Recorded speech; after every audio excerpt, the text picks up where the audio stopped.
Double bedroom draw తీస్తారు, కేటాయింపు మరిచారు. న్యాయం చేయాలంటూ నాగర్ కర్నూలు జిల్లా కేంద్రంలోని ఆర్డీఓ కార్యాలయం ఎదుట లబ్ధిదారులు పెద్ద ఎత్తున నిరసనకు దిగారు.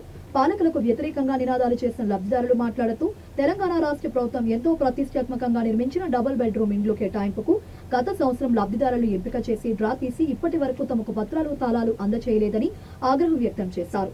కాలం గడిచిన ఎంపికైన లబ్ధిదారులకు ఈనాటికి డబుల్ బెడ్రూమ్ ఇళ్లు కేటాయించకపోవడంతో తాము ఇబ్బందులకు గురవుతున్నామని తెలిపారు. కల్వకుర్తిలో అప్పటి మంత్రి హరీష్ రావు పర్యటన చేసినప్పుడు తమకు ఇళ్లను కేటాయిస్తామని చెప్పి ఇప్పటి వరకు కేటాయించలేదని తెలిపారు.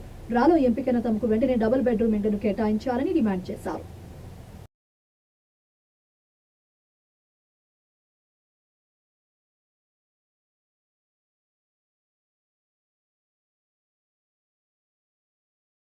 మేమందరము డబుల్ బెడ్రూమ్ వచ్చిన లబ్ధిదారులము. మాకు 5వ నెల 5వ తారీఖు రోజు 2003 రోజు లక్కీ డ్రా తీసిర్రు. ఆ రోజు నుంచి ఈ రోజుకు ఇస్తాము అని చెప్తున్నారు, కానీ ఏ రోజు ఇచ్చింది లేదు. మేము ఇస్తాము అని చెప్పి ఆ రోజు పిల్లల్ని తీసుకొని రండి అంటే మేము మా పిల్లల్ని హాస్టల్ నుంచి తీసుకొని వచ్చి ఆ రోజు మీకు గృహప్రవేశము చేపిస్తామన్నారు. ఆ రోజు వెళ్ళినాము. ఆ రోజు ఏం చెప్పలేదు, అసలు డబుల్ బెడ్రూమ్లో ముచ్చటనే లేదు. మళ్ళీ ఒకరోజు ఎమ్మెల్యే సాబు క్యాంపస్ దగ్గరికి పంపించారు. ఆడ ఇస్తున్నాం అని చెప్పారు. ఆ రోజు ఇవ్వలేదు. ఇస్తున్నాం. మొన్న రీసెంట్గా కూడా సార్ బర్త్డే రోజు కూడా ఇస్తాము అని చెప్పారు, కానీ ఇవ్వలేదు. ఎప్పుడు ఇస్తారు మాకు మా ఇండ్లను మాకు అనౌట్ చేసిన ఇండ్లను మా ఇండ్లకు మమ్మల్ని పంపించాలి.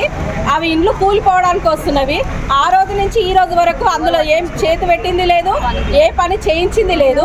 అసలు ఆ పని చేయించరా మా ఇండ్లకైతే మమ్మల్ని పంపించాలి.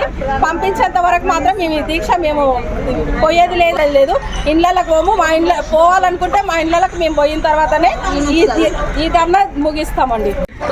ఇస్తా అని ఇవ్వలేదు. చూసి అలసిపోయినాము. ఇంకా ఏది కాదు ఇది అంత దాని పని అని చెప్పేసి మేము దీనికి ధర్నాకు దిగినాము.